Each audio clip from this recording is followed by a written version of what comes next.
Hello friends, if your Alexa app is not working and you want to know how to fix this issue, so keep watching this video. Today we are going to fix why Alexa app is not working in your phone. So let's get started. There may be several reasons behind this issue.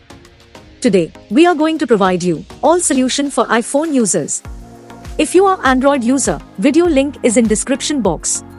Solution 1. Check your internet connection. Make sure your internet connection is fully working and you are getting good internet speed. Because sometimes due to internet issue, apps not working properly. If you still facing same issue, then try solution 2.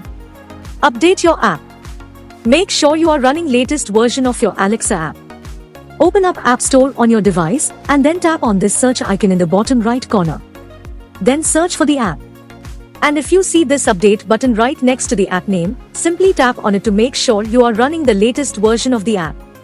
If you still facing same issue, then try solution 3. Then you need to clear app cache. For this, go to your device settings and then scroll down to find general and tap on it. Then tap on iPhone storage. From here, search for the app and then tap on it. Once you're on this screen, you need to tap on offload app. Tap again to confirm. It'll take a bit for processing, and then a reinstall button will show up. Simply tap on it to reinstall the app. This should fix the issue. If you still facing same issue, then try solution 4. Now you need to completely reinstall the app. Follow the on-screen instructions to navigate all the way to the app page. Once you're on this screen, tap on delete app to uninstall the app from your device.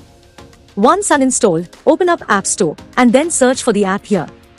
And then click on this get button to install it back on your device.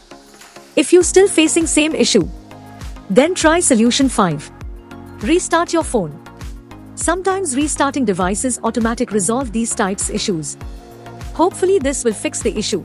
If you still facing same issue, this means app server is down or the app is in under maintenance. In that case, wait for couple of hours and then try again. By using these methods, you can fix your app not working problem. Hope you like this video. If yes, then hit a like button and don't forget to subscribe our YouTube channel.